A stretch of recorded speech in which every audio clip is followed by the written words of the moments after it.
And welcome back to Jeff Koinange live at the Intercontinental Hotel. What a set of guests we have today. You know, if it's Wednesday, it's all about politics, in particular the state of the nation. When Barrack, Muluka, and Dr. PLO Lumumba show up, you know we're talking about the best political tag team on TV. Try and say that real fast 3 times, and you'll get a tongue twister. In fact, speaking of tongue twisters, a lot of people writing on behalf of PLO on Facebook, on Twitter. PLO wants to say, it isn't him. Just like Shaggy said, it wasn't me. Doctor, the most powerful man on the planet is making a visit. And I think it's the first time, if I'm not mistaken, and you can Google this, the first time a sitting U.S. president has made a visit to Kenya since, I think it was Teddy Roosevelt in 1912, something like that. Yes. Your thoughts about Barack Obama coming home? I think there is, this must be understood in the context of the last leg of President Obama's foreign policy. And we have seen it is dictated by rapprochement. We have seen that with regard to Iran. We have seen that with regard to Cuba. We have seen that with regard to Venezuela. We have seen that generally that is the tone. And the swan song, of course, is that he comes to Kenya and we'll have what I call the feel-good effect. It is a good thing that we are once again being seen as a country that is non-aligned but positively neutral. We can dance with the Chinese, dance with the Turks, and also dance with the Americans and dance with the British. It should not be lost on you that Tony Blair is advising our government on a number of things. Correct. So that must be seen in that context.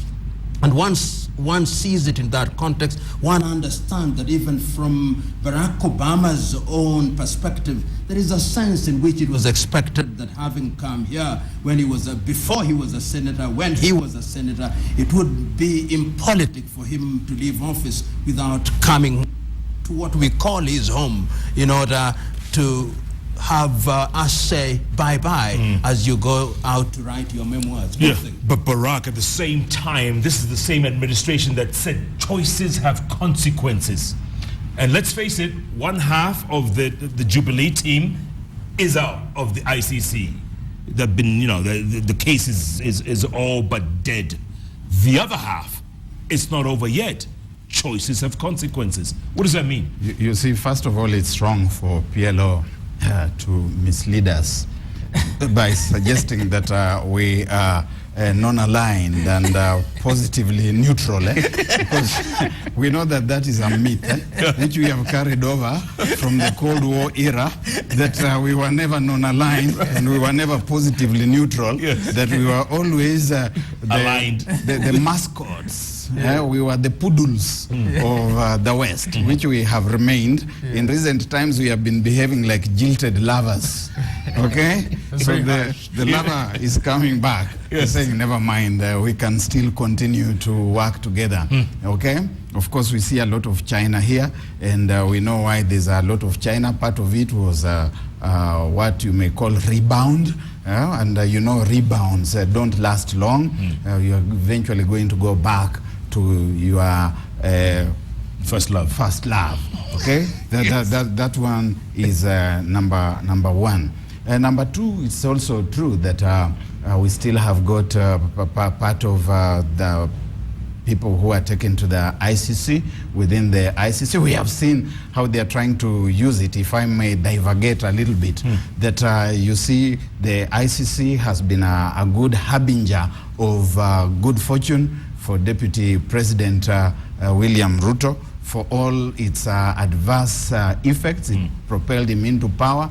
In recent times, we have seen him citing it when he has come under a bit of trouble from his backyard in the Rift Valley. He's gone back to the good old mascot of the ICC, which is trying to think it can help him against the rising star of Gideon Moi and others who are trying to rearrange themselves in the Rift Valley.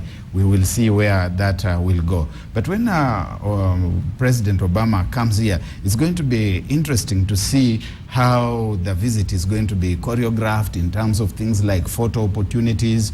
It will be interesting to see whether he's going to take a photograph with deputy president and other people, sometimes they tend to get extremely sensitive about such things. But I cannot read into the seeds of time. Let's wait and see how it pans out, as we say. Gentlemen, it's going to be here for maybe 2 days, 2.5 days. A good friend of mine was telling me, because Secret Service will take over this whole thing, it's going to be crazy getting into downtown. It's mad enough Kidero roundabouts have, have completely discombobulated people. You can look that up if you're on discombobulate. No, that's another word. Yeah. Should it be 2 days of a public holiday? Should we have 2 days? No, not at all. I think not even one. Watch it on TV. No. Let's not behave indecently. We have had an American president visit Egypt, visit Accra, Ghana, which is smaller, visit Dakar in Senegal, Dar es Salaam. Visit Dar es Salaam, which is a smaller city. Let's just behave as if it is normal. This is a head of state, the most powerful nation on earth. What is important for us is that we are now back in the diplomatic circle internationally. This is a big donor, if you may, or a development partner as we want to humor ourselves. Let's squeeze what we can squeeze out of Barack Obama's administration before he leaves office. We are told that they are going to give us money for HIV/AIDS and poverty and other things. Let's do that. And if we can do that and do it well, then I think it is good for this country, because we've got to ask ourselves, in our relationship with the United States of America, how does it solve our long-term problems? Terrorism is something that has visited our country in the last few years. America has experience in dealing with it. Those are the things that I think we should be talking about beyond the feel-good effect. And those will be selling T-shirts and that. I think the country ought to look at what is important for the long-term health of the country. Yeah. If you have a photo opportunity with him, what are you going to tell him? I will tell him that this is a young country, a small economy. We think that you can help us in the area of terrorism. I think you can help us in the area of unemployment by ensuring that you have American investors come in this country. I think you can help us in reviving our tourism by ensuring that you give advisories only when they are necessary. And I believe that those three things are sufficient to help us begin to see our economy emerging from the depths to which it has sunk in the recent past. When you tell him this, you think he'll need a dictionary, or will he be okay? No, we'll be at the same wavelength. I'll ensure that we communicate. Barrack, what will you tell him? I'll tell him that this terrorism, what has grown into the terror that we suffer today, was their baby. That they have left us holding this baby, and this baby is grown into maturity or almost there, and that they can no longer afford to just issue those advisories. They are good things that I would expect any government to issue advisories to its citizens when some danger is sensed somewhere. But we must remember where all these things began, where they started many years ago. Initially, it was the Palestinian question. It was the PLO, not this one, but the PLO issue of Yasser Arafat. And then there was that increasing disquiet. There was the desperation that crept in, and then we started seeing latter-day kamikazes coming from the Middle East. We started seeing the human bomb. We started seeing more and more of unhappiness within the Arabic, Somalic, Islamic communities, and that we can no longer just say that these are terrorists, and we leave that as a Kenyan issue for Kenyans to resolve. They must remember that they were part of it. Absolutely. And that when we look at even the question of Somalia, how it disintegrated and eventually the state collapsed, that there was an American equation there. There was a Soviet Union equation there. In fact, talking about Professor PLO's non-alignment and positive neutrality, that in no place was it practiced better than in Somalia. That one morning, Mohammed Siad Barre would wake up and he's aligned to the Soviet Union. After a few days, he would decamp and he's aligned to the USA. He shifted from NATO to Warsaw Pact at will. And all these grew and bred corruption. The state got rotten. Eventually, it collapsed. And the Americans, of course, you remember 1992, Yeah. they came, the Black Hawk, Operation Restore Hope and then Black Hawk the down, Black Hawk and down. It was a mess. and all that. We're still and they went paying for away, it today. We're still paying. And now we are the ones who are paying because we are a latter day frontline state. Yeah. They have to come and help us to fight and defeat terrorism. Okay, switching gears. Dr. Barrack referred to the rift very quickly. He sprinted through and then jumped right back out. But there was a headline a couple of weeks ago, or maybe a week ago, where it said the president and his deputy met with former President Daniel Arap Moi. Less than 24 hours later, President Moi came out and said, I did no such thing. You know, they have denied it. The president has not denied it. But what is wrong if a serving president meets a former president? In fact, I hold the view that he should have regular sessions with President Moi, with President Kibaki, so that President Moi can tell him, I governed this country for 24 years. I made certain mistakes. Don't make them. President Kibaki will tell him, I governed this country for 10 years. I made certain mistakes. Don't make them. That is why sitting presidents go back to former presidents so that they can use the information they gathered when they were in office. In this country, it is as if it is a sin of sorts if you were to meet a former president. And yet, remember that we continue to pay President Moi an allowance. We continue to give our tax to President Moi to keep him up. We do that to President Kibaki, and that is the best they can do to this country. We know that that happens in Tanzania with President Mwinyi, with President Mkapa. We know that happens in the United States with President Bush, Bush 1, Bush 2, with Carter and Clinton. So it is something that should not be brought out. You know, our newspapers have this penchant for sensationalization. Yeah. You have a big headline and you think some great mortal sin has been committed if there was such a meeting. And the instinctive reaction of the subjects of these meetings is that they also deny. I do not know why they deny. In fact, if I was Lin Jiru, I do not know whether the meeting took place or not. I would say, but even assume we met, what is wrong with that? Then you shut everybody up. Yeah. But the thinking, Barrack, is Gideon is being groomed behind the scenes. I know that is the You subtext. see, Gideon is a politician. He's a son to a former president. He's entitled to play his politics. Whether his father supports his possible candidacy or not is neither here nor there. And if I was a father and my son and I was a former president, there would be absolutely nothing wrong about me supporting him or trying to help to pave the way for him. There would be nothing to be ashamed about, nothing to apologize for.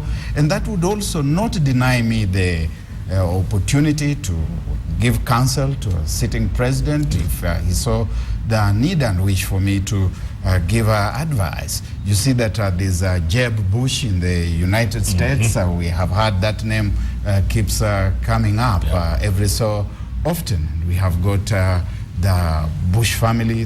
They've had past presidents. They work with President Obama.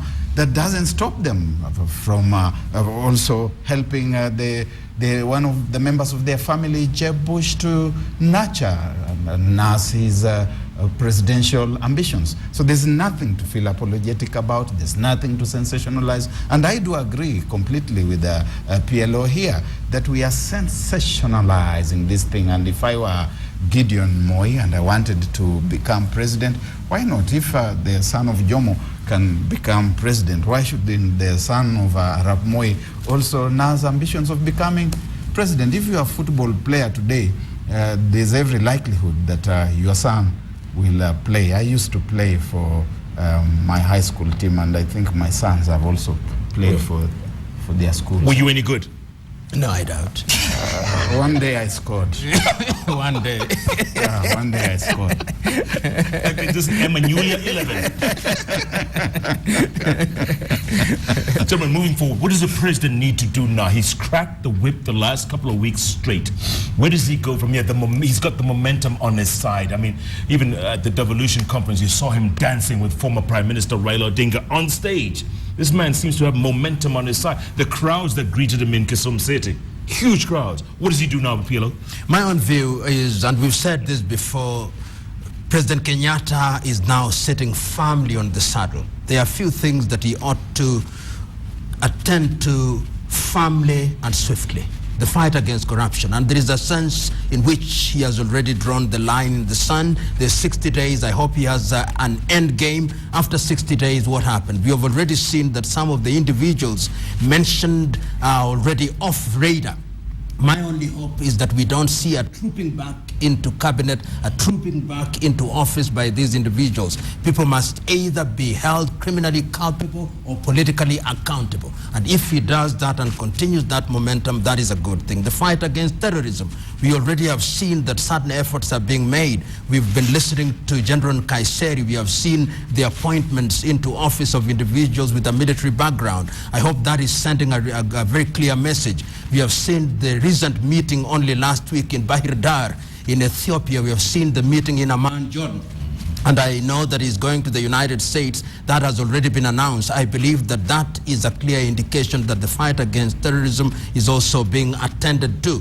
The idea of constituting a government that represents the face of this country is also one thing that he must attend to in earnest, so that he must reconstitute his entire government, so that a Kenyan looking at it casually says, this is Kenya. And if he does that, then he will be the president that Kenyans want to have. Absolutely, well put.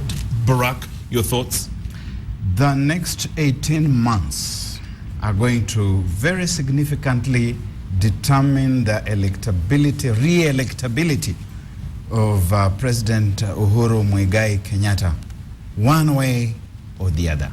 What he does with himself during that period in the institution of government will be everything that he needs to do. It will spell the future of the Jubilee government. That when that time lapses, we will be in the campaign season. And when that campaign season comes, he's not going to operate on verbal promissory notes. He's got to operate on a practical brag sheet. He's got to operate on a practical scorecard, because incumbents don't campaign on promissory notes. They campaign on tangible records of what they have done. And he has had his holiday. If he thought that going to State House was about seeing the ornate gardens and the rose flowers and all those other good things, he must have been disabused of that, and that he now knows about the burden of state, the burden and responsibility of power, and that the time has come when he must put together a team that is going to work with him through the next 18 months, and that at the end of that period, he can say, look, this far have we traveled. Look, this much have we delivered. And he can say, like Mwai Kibaki, kazi iendelee. For the time being, there's hardly anything that he can look at and say, kazi iendelee. He's continuing to say, we will do this, we will do that. No, the time for that is up. Absolutely. PLO, you're a big fan of William Shakespeare, in particular Julius Caesar. Is the president like Julius Caesar? Is he lonely at the top? Is he surrounded by enemies? You know, there is the same, we say that there is a tide in the affairs of men, and is always lonely at the top, and I think it is necessary. I have never held this view that somebody is good and it's the people who surround him that are bad. In fact, we determine your goodness by the people that you allow to surround you. And I hold the view that the president has now recognized that when all is said and done, this is the Uhuru Kenyatta presidency. And for that reason, some of the decisions that he is making are beginning to convince me that he is aware of that fact. That he came out and revealed to the nation a report that was given to him confidentially, and to say that I've drawn the line in the sand, and to repeat it in Kisumu is a statement that he now recognizes. This is my battle, this is my parade, and I'll not allow anybody to rain on my parade. When in Kisumu yesterday, he told the people of that area that we are coming here not because we are doing you a favor. You pay taxes, you elected us, and we are going to convert all these slums into something that is suitable for human habitation. He is telling the people of Kenya, I'm the president of the republic of this country, and I'm going to govern it. That is the mandate that you give me, and I'm going to discharge my mandate without fear or favor. There is a sense in which Uhuru Muigai Kenyatta is now, as I've said, and I'm repeating it ad nauseum, firmly on the saddle, and the horse is now beginning to move apace. Ad nauseum? Yes. Meaning? Could you kindly? Again and again, and without end. Thank you, thank you. And finally, Barrack, this Greek mythology that we always talk about, Greek mythology or Greek tragedy, yes. Can it have a happily ever after ending? Yes, of course, we have seen that Prometheus can be unbound. And you know about the story of Prometheus, who was condemned to be jailed, so to speak, and to stay there for forever. Prometheus can be unbound, and if we are Prometheus, we can be unbound. If we are Sisyphus, you know about Sisyphus, rolling the rock up, and when it gets up, it is rolled down again by some angel of mischief. That can continue only to the extent, as Albert Camus has told us, that Sisyphus is happy. So, the rolling of this stone up the mountain and the gods of impunity roll it back down and we go and start again, it can only suggest that we are happy. If we are unhappy, the gods will relent. Indeed. Okay, we've had a Greek mythology. PLO, take us home with some English. Take us home. No English, I'm simply saying that this is a good country. Yes. In prospect, the choice to make it a great country is ours. And there are three things that threaten this country today. One of them is corruption. If we fight corruption, and we now know that we drank from the poison chalice of corruption, if we fight and throw it away, this country will realize our potential. Number two is terrorism. If we begin to believe that we cannot fight terrorism successfully and connive and go to bed with those who are the perpetrators of terrorism, no amount of wall building will help us. And lastly is negative ethnicity. If we don't address that issue, I was very disappointed with an individual who had gone for the police recruitment, was denied an opportunity on the ground that she is a Teso in a Luhia area. My view is the decision is ours. Remember that this country is headed by Uhuru Muigai Kenyatta as the president, but he does so in trust for all of us. And democracy requires that we are eternally vigilant. We must remain vigilant. We who think we are the voices of reason, we must continue to speak out even when we are not heard in our most eloquent moments. No doubt about it. Dr. PLO Lumumba. Thank you very much. Will you come on Twitter? Will you get on Facebook? Will you get on I'll social? think about it very seriously now that there are too many fellows pretending to be me. Let them have the real thing rather than the real deal, Holyfield. Yes, indeed. From the raw deal to the real deal. The real deal.